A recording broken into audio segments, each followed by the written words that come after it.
Yo, mga idol, no? Ngayon pupunta tayo sa loob ng ibunan.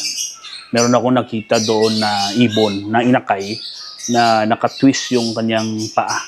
Kaya to the rescue naman tayo ngayon mga idol. Puntahan natin.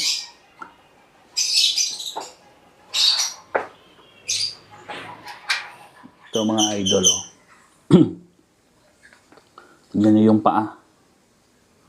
Nakatwist yung paa niya pa punta sa likod. Yan, oh, hindi niya iayos yung paa niya, hindi siya makatayo. Ito yung mga kapatid, oh. Bird rescue naman tayo mga idol. Isa yung Dunfallow, ayan, oh. Red eyes. Tapos yung mga kapatid niya ay mga split dun. Naka-poster lang ito mga idol dito. Yan. Yan yung naka-poster sa kanila. Hindi yan mga parents, mga poster parents yan. So, gagawin natin mga idol ay tatalian natin tong paa niya, yung mga paa niya, para mabalik sa ayos mga idol. Good thing lang, no, dahil bata pa ito, ay malaking chance na maayos natin yung paa niya. Yan, no, nagtitwist, oh. Kukunin natin mga idol. Yan. Ito siya. Nakatwist yung paa mga idol, papunta sa likod. Yung isang paa walang problema. Tapos ito lang yung kaliwang paa niya. Mga mata niya meron pang mga seeds, oh. Ayan. Ayan. Isa yung Dunfallow mga idol, isa yung visual Dunfallow.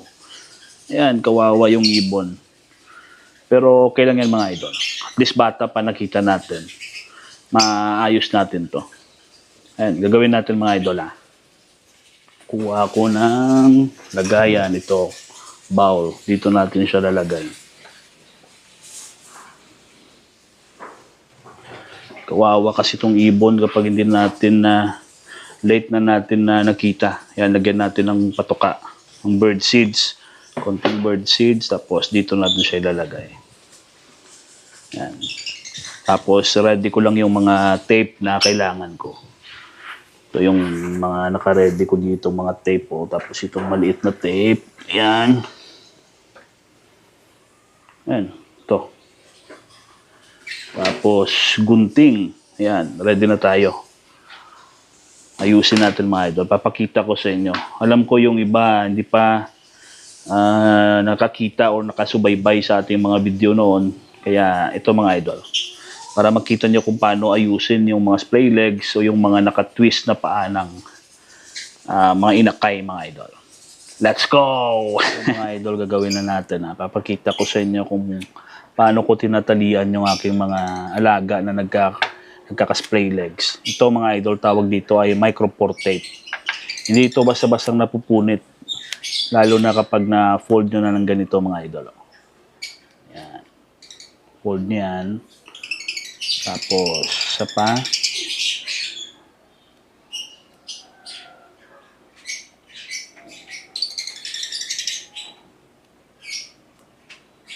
Twist nyo lang mga idol. Hanggang sa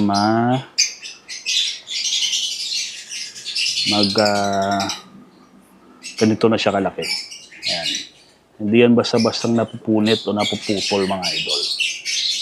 Ayan. Tapos kapag nasa loob na ng nest box, nasa loob na ito ng nest box, hindi ito basta-bastang nakakagat o napupunit ng mga breeder. Pwede niyong doblehin, pero kaso maliit pa yan. Ganito lang muna. Manipis lang muna mga idol. Tapos kapag nasa loob na, monitor nyo lang yung inakay. Okay? Tapos kailangan nyo ng maliit na scotch tape. Yan.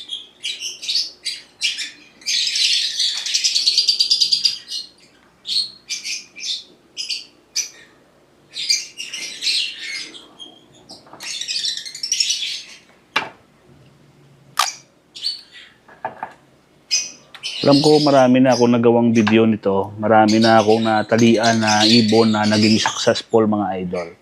Pero yung iba na mga bago pa natin na mga kaibigan na nakasubaybay sa atin ay hindi pa ito na kita. Kaya ito para sa inyo to mga idol, yung video na to. Para in case of emergency na magkaroon kayo ng mga splay legs, lalo na yung mga nagiging sakang na ibon o yung mga paa na nakaganon o tawag nila na nakasplit na paa, ito yung gawin nyo. Pero kapag malaki na mga idol, wala nang mahihirapan na kayo. Kaya monitor nyo palagi yung ibon nyo na basta ganito pa kalaki o medyo mas malaki pa dito ay kaya pa.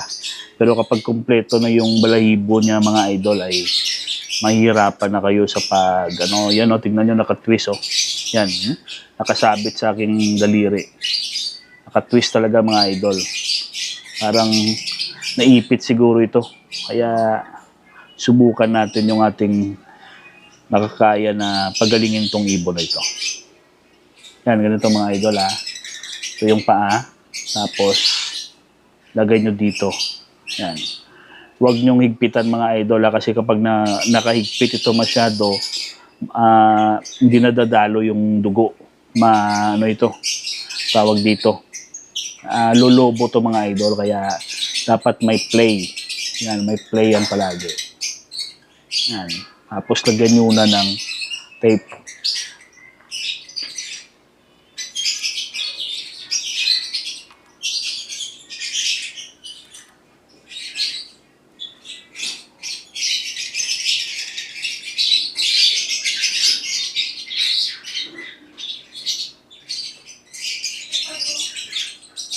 Ayan na mga idol, naka-tape na. Yan. Yung isang paa naka-tape na. Ito yung paa na naka-twist. Tapos dito naman tayo sa kabila. Tapos yung isang paa mga idol, pag ganito naman. Yan. Ganyan siya dito. Yan. Tapos ganyan. Yan yung kalalabasan mga idol. Yan.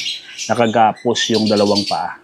Huwag kayong mag-alala mga idol kasi ito yung purpose natin dito para maiayos natin tong nakatwist na paa. Yung sobra mga idol ay putulin nyo na ito. Yan. Ito. Sobra yan. So, puputulin natin. Yan. Tapos tape natin ulit ito. Tape natin ulit ito mga idol. Yan. Tape natin.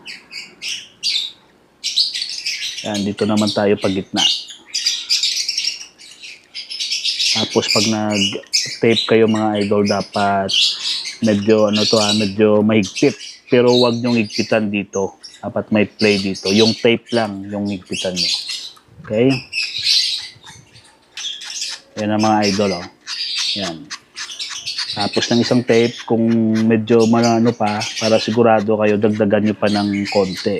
Dagdagan nyo ng konting tape. Yan. Hilahin yung tape mga idol pag ganito, hilahin nyo. Pero mas mabuti kung may kasama kayo dyan, hawakan nyo itong dalawang paa dito, tapos hilahin nyo yung tape. Hilahin nyo ng para nakakapit talaga yung scotch tape sa kanyang paa mga idol. O dito sa ating micro four tape. Yan. Yan Yan mga idol. Tapos na. Yan yung kalalabasan. Yan may play yan Hindi yan mahigpit. Kung titignan nyo mapula yung paa. Dahil done follow ito mga idol. Medyo mapula-pula talaga yung mga paa nila. Ito may play din Yan tignan nyo. May play yan Hindi yan mahigpit mga idol. Kasi pag hinigpitan mo ito, hindi nadadalo yung mga dugo. Kita nyo mga ugat-ugat na yan, hindi na yan dadalo yung dugo dyan. So, ang mangyayari, lulubo ito, mapuputulan pa ng payong ibon nyo. Imbis na nakatulong kayo, mas lalo pang lumala. Kaya may play yan palagi mga idol. Hindi pwedeng walang play. Dapat may play yan. Yan yung kalalabasan niya. Yan. Ito yung way mga idol na or solusyon para maibalik o maiayos ulit yung paa ng ating mga ibon.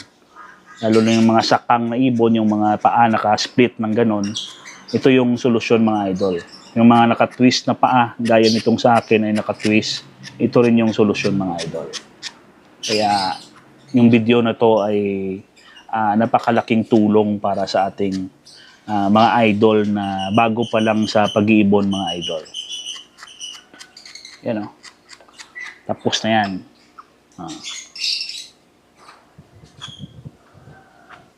Yan mga lodi o. Kanina doon sa loob ng nest box hindi ito masyadong makatayo. Pero tignan nyo yan. Yan. Nakatayo na o. Yan. 1 to 2 after 2 weeks, 2 to 3 weeks mga idol, monitor nyo yung yung ibon. Kapag okay na siya, nakakatayo at medyo nakakatalon-talon na ng ganon, ibig sabihin mga idol ay okay na yung mga paa niya. Pwede nyo lang tanggalin. 2 to 3 weeks mga idol. Pwede nyo lang tanggalin yung tali. Gupitin nyo lang yan. Gupitin nyo lang dahan-dahan. Gupitin nyo rin yung kabila. Tanggal na yan mga idol. Yan o. Medyo naninibago pa siya pero pag nasana yan, makakatayo na yan mga idol.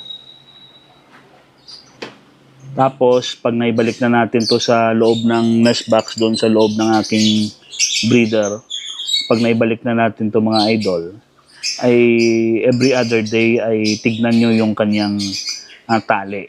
Or baka sumikip, or baka basta monitor nyo para makita nyo mga idol.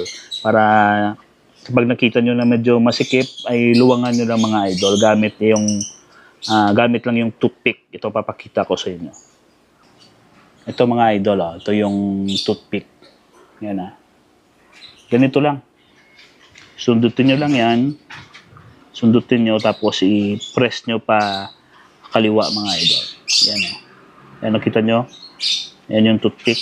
Ganyan yung pag-adjust. Yung tape mga idol, yan yung i-adjust nyo yung tape. I-pa-slide nyo mga idol. Yan, para lumaki yung anong tawag dito, yung kawang niya. Yan. Or yung ito yung nakatali dito. Para lumaki yung clearance mga idol. Para mas lalong may play. Hindi sumikip. Para yung dugo ay mag-flow ng maayos. Para wala tayong problema mga idol. Yan. Yan yung ibon. At least okay na siya mga idol.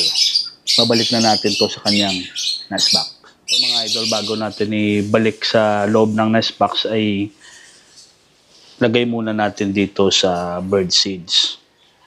Para yung amoy ng aking kamay mga idol ay hindi mag-stay sa kanyang feathers.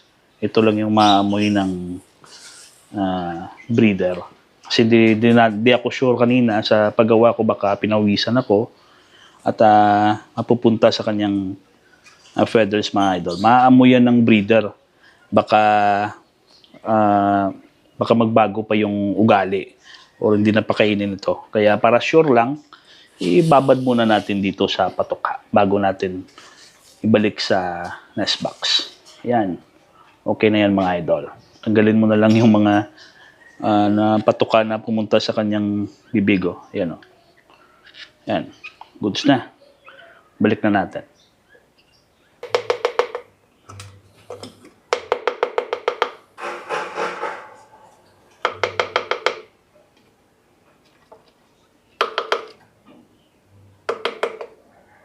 So, babalik na natin sa loob mga idol. Yan. Yan siya. Yan na siya sa loob. Yan. Sama na ulit yung mga kapatid niya. Ito siya. Yan. Tapos, sarado nyo na ulit. Tapos, wag nyo nang i-open pa dyan. Hayaan nyo na yan. Para hindi na mabulabog yung painakay natin. Yan yung poster mga idol. Yun mga idol, no? Pag nasa loob na yung ating inakay, no? Pag nalagay na natin sa loob ng nest box, huwag nyo lang gambalaid mga idol. Hayaan nyo lang muna na mag-settle down yung breeder sa inakay Kasi alam nyo, yung breeder mga idol, naku-curious yan. Tinitignan niya yung kanyang inakay. Kung anong nasa paa niyan, tinitignan niya ng breeder mga idol. Kaya hayaan nyo lang muna mag-settle down. Pagka kinabukasan or bukas, tignan nyo ulit. Doon nyo natignan mga idol. Tignan nyo ulit yung inakay kung okay lang, kung okay ba yung pagkatali nyo, kung ginaya nyo yung ginawa ko mga idol. Tignan nyo yung inakay kung okay yung pagkatali, ibig sabihin goods yun mga idol. Tapos every other day nyo na lang i-monitor, tignan nyo every other day. Tapos tignan nyo yung kanyang tali sa paa. Kung baka sumikip, i-adjust nyo lang mga idol para walang maging problema sa kanya.